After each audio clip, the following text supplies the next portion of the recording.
Hi everybody, I'm the Whiskey Enthusiast. Welcome back to my channel. Today we have Ryelaw. They just, from InchDairnie Distillery, they just released 2 more whiskeys and this is their inaugural release, a rye whiskey, kinda. I'll tell you about it and I'll show you the box and the bottle when I'll pour. It's because of an intricate thing and also has a lot of information. So yeah, I'll just pour, I'll show you the bottle. This is how it is. Like that, you get a lot of information here and from the QR code as well. I like the cap. It's really nice. Very nice cap. Heavy as well. Very heavy. Let's see how it pours. Quite nicely. Well, ish. Yeah, and Inchdairnie Distillery. There we go. And this is the box. Comes in this nice packaging. Says Ryelaw. If you wanna read, but it's very shiny. I think I'll read it to you. It's easier. It's 46.3% ABV, by the way. I have it there. So basically, it's made with 53% malted rye and 47% malted barley. It's milled, mashed, fermented, distilled, and matured at the Inchdairnie Distillery in 5. It's the only whiskey in the world which is made using rye and distilled in a Lomond Hill still. Lomond Hill still is just it's a different kind of pot still, which has in the second spirit still in the neck has more perforated plates, so you get much more. It's basically precision distilling. I have an excerpt, I'll read that. But it's made for that because Lomond Hills is just across the distillery. They just call it that one. And I don't know why, because there's Lomond still as well. And there's Loch Lomond, which uses their own still. So maybe it's time for people to come up with a different name. You don't have to name the hill just because it's named, or you don't have to name it Lomond because the hills are Lomond. Name it after your water source. It just gets confusing. It's not the same style of Lomond still that Scapa uses, or it's not the same Lomond still that Loch Lomond uses, because Loch Lomond uses their own patented still. So it's all very different. And it says engineered in 5. So we're having an engineered whiskey, and that's the cap, and that's the bottle. I showed you the bottle, and it has little waves there. So I won this at an Instagram competition, which is very cool because it's not cheap. I think it's like £120 for a 3-4-year-old rye and malted barley whiskey. It is expensive. It's interesting. It's great to look at. I always wanted to get the bottle, but what do you call it? Saner heads prevailed. There's no point in paying that much money for that young a whiskey for me. And I'll just read you what it is. I'll do a tasting. Maybe you have it. Maybe you're interested in it. Maybe it's because it's still for sale. And now that they produce 2 more whiskeys, peated and unpeated, and with a lot of sherry, so it could be interesting. Ryelaw is a single distillery 5 rye Scotch whiskey, malted rye and barley. It's hammer milled, mashed, outdoor fermented, precision distilled, and matured at Inchdairnie. Ryelaw means hill of rye and is named after the nearby Ryelaw farm. And distillery's Inchdairnie comes from Inchdairnie estate, means hidden land close to water. Ryelaw is the only whiskey using Lomond Hill still, a copper pot still with 6 copper bubble plates inside its neck. Put a photo up there. Its unique type of still is possible to find the exact optimum flavor level and strength without fluctuations. For Ryelaw, this is exactly at 72% ABV. Okay, so precision distilling. While Scotch whiskey is normally matured in casks that have previously held whiskey, bourbon, other spirits, wines, fortified wines, whatever, Ryelaw is only matured in new charred American oak barrels. These barrels using a char number 3 comes from Speyside Bourbon Cooperage.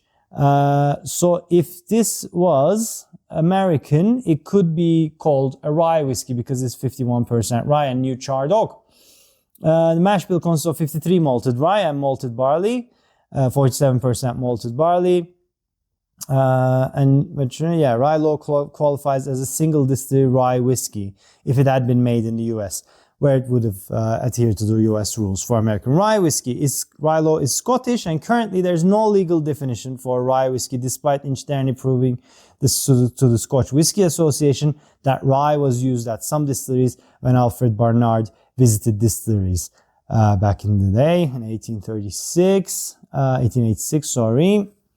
The rye for our 2017 vintage was grown on 2 different farms, Nonikin Farm and Roskeen Farm, both on fields overlooking the Cromarty Firth.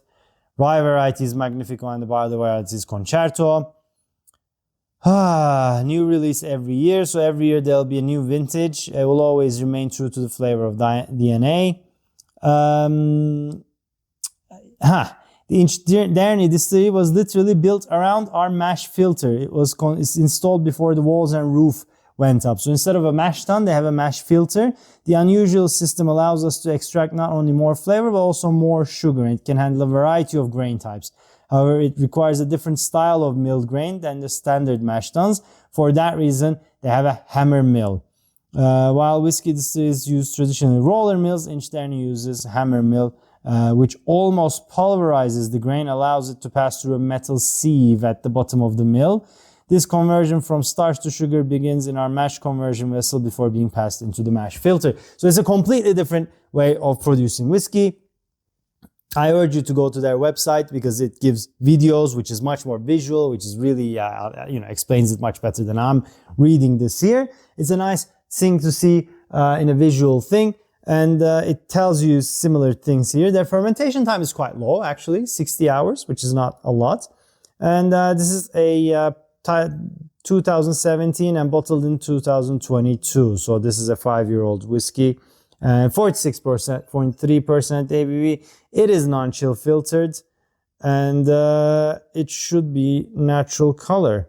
But does it say non-chill filtered anyway? But maybe they don't have to chill filter it because it's coming from this other kind of... No, it says it's non-chill filtered. Doesn't say natural color though. Anyway. Right. Cool bottle, cool box, interesting story, very technological place. It's very innovative. They're gonna keep doing different stuff. Not your usual thing. But let's see if the whiskey works. Okay.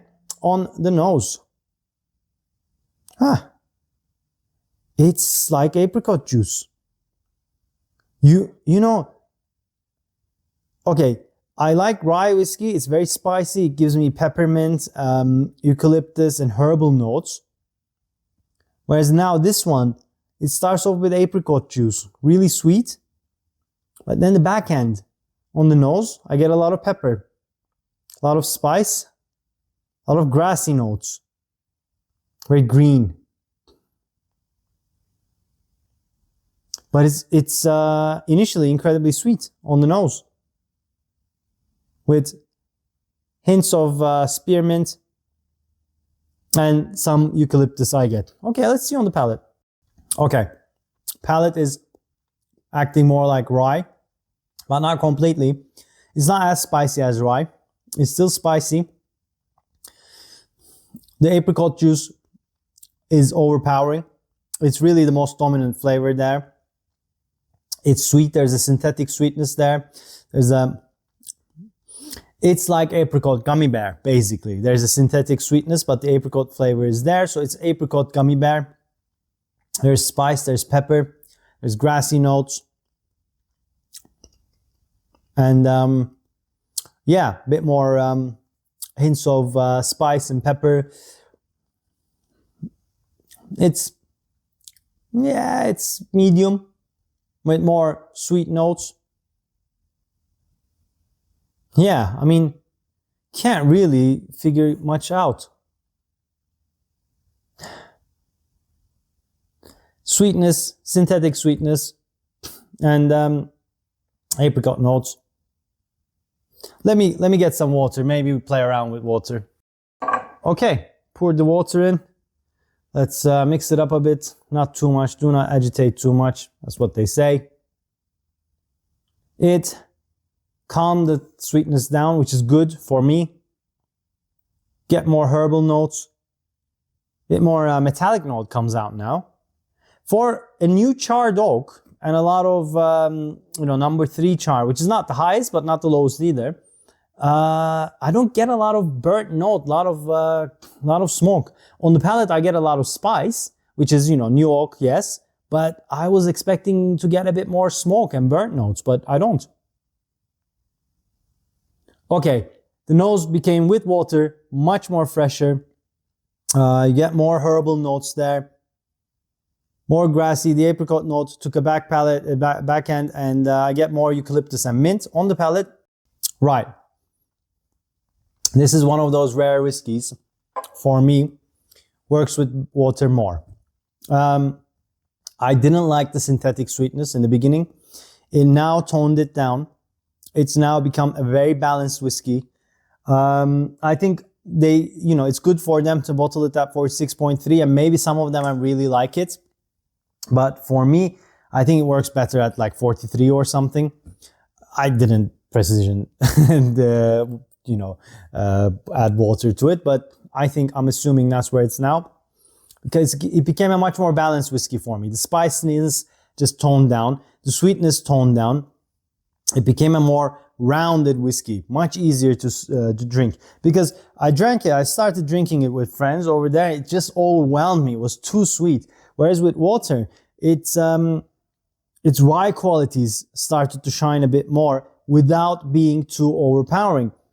And the palate, actually, this is actually the first time I'm really wanting to reach out to it. It's nice, but you gotta be careful with water, because I added just a little bit this time. When I first tried it, I added a bit more, and I also tried it with ice. It completely kills it, and the synthetic sweetness comes back again, and so you just drink like a, semi-alcoholic sweet stuff. Whereas now, it's a very rounded whiskey. It's nice, but it's not amazing. The finish is quite short, left with a bit of apricot and spice notes. The palate becomes quite muted as well. It is a bit of a one-dimensional whiskey. I don't know. The rye doesn't shine.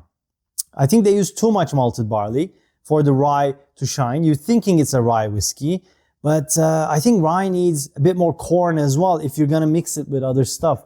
I think both of them kind of clashed and became a sweet synthetic whiskey. It doesn't, well, engineered for sure. Yeah, it feels that way.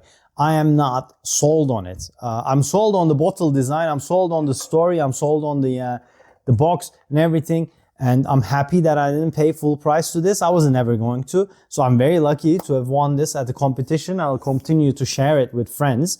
But I think that's it from me. I would recommend the 2 Glencairns. Try it somewhere, because it's an alluring bottle, alluring story. You wanna like it or you wanna get it, but it's not necessarily for me. I find it a bit nondescript, and it's not a rye whiskey. It's not a malted barley whiskey. It's a bit in the middle with synthetic sweetness. I'm repeating myself. Right, guys, please let me know if you tried this. Let me know if you tried the newer versions. I'd like to talk to you about it. I'm always interested in what you found in the notes. Sometimes we clash, sometimes we are on the same page. So I'm really interested in what you think. And if you like this video, please hit that like button. If you haven't already, please subscribe to my channel. It does mean a lot. And if you want to buy me a dram, you can also become a member. If not, I shall see you guys on the next one. Cheers.